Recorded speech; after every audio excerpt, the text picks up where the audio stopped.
Bonjour. Voilà, si vous voulez commencer à utiliser rapidement le logiciel ProP2, voici les étapes à faire.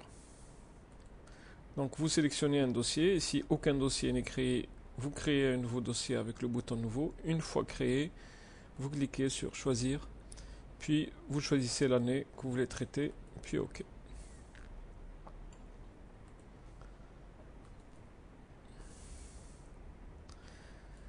Vous sélectionnez ensuite la période, puis vous allez directement au menu fichier et vous allez à la commande table fonction. Vous créez ici une liste de fonctions. Vous pouvez donc ajouter aucun problème, comme si vous étiez dans un tableur, comme Excel. Ensuite, directement, vous pouvez créer vos employés. En cliquant sur le bouton nouveau, vous pouvez créer un nouveau employé. Sinon, je peux cliquer sur le bouton modifier pour consulter les informations et modifier. Vous avez donc à saisir le matricule, le nom, le prénom, type de paye, journalier ou horaire. S'il s'agit d'une personne payée par mois ayant un salaire de base, cette information voudra dire est-ce que les retenues absences seront comptabilisées en jours ou en heures. Puis vous avez l'exonération IRG, masculin, féminin, la date de naissance, le lieu de naissance, est-il présumé ou pas, l'adresse, etc., etc. Puis vient la date d'entrée et le motif d'entrée. La date de sortie n'est saisie qu'en cas de blocage ou de suppression. Ensuite, on sélectionne la fonction parmi les fonctions déjà saisies. Puis vient la saisie du salaire de base, seule information de la paie qui se trouve dans la gestion des employés. On peut renseigner aussi le type de paiement, la banque, etc. On peut directement aller vers la saisie ou le calcul via ces deux boutons. Sinon, on peut être plus méthodique et revenir au menu traitement, saisie de la paie par matricule, et on choisit l'employé qu'on a créé. On peut lui donner quelques primes.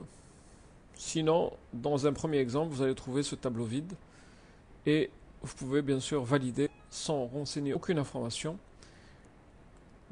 Le calcul de paie va se faire quand même puisque le salaire de base, la sécurité sociale et l'IRG sont automatiques, sont déjà paramétrés dans le logiciel. La validation étant réalisée par ce bouton,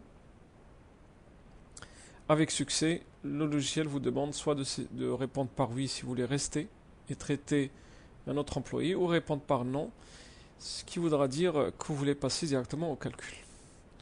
Voilà, nous obtenons donc directement un calcul, le salaire de base, la sécurité sociale et l'IRG, fiche de paye, sans aucun effort, qu'on peut imprimer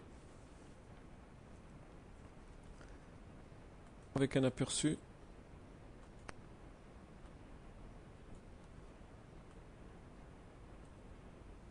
D'autres modèles de fiches de paie existent dans le logiciel, des pré-imprimés, etc. Voilà, si on veut maintenant compliquer la paie, le logiciel est doté d'un plan de rubrique. Et donc on peut lui ajouter tout type de rubriques. Si des rubriques n'existent pas, vous pouvez les créer. Vous pouvez lui ajouter une prime de panier. Il y a une information qui clignote qui vous demande qu'est-ce qu'il faut saisir. Ici un taux. Et vous pouvez bien sûr ajouter ce que vous voulez comme prime.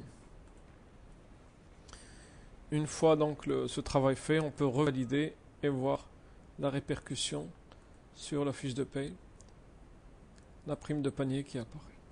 Maintenant, si le calcul de la prime de panier ne correspond pas à ce que vous voulez, à ce moment-là, vous devez revenir au plan de rubrique. C'est ici que vous allez changer le comportement des rubriques existantes et même créer d'autres rubriques. Voici la prime de panier. Ici, la formule de calcul indique qu'il faut multiplier la rubrique travail par taux. Travail voudra dire tout simplement le nombre d'heures ou de jours travaillés multiplié par le taux qui est saisi lors de la saisie des rubriques. Donc c'est le nombre 24 qu'on a saisi. Donc en fait, c'est ici que vous pouvez changer le comportement de toutes vos rubriques. Voilà, une fois le calcul de paie fait, vous pouvez utiliser ce bouton, le calcul de paie total, pour visualiser toutes les payes et ensuite passer aux impressions. Vous avez ici toutes les impressions nécessaires, telles que les fiches de paye, les récaps, genre de ventilation comptable, etc. Voilà donc rapidement une brève initiation à une première utilisation du logiciel. Je vous remercie.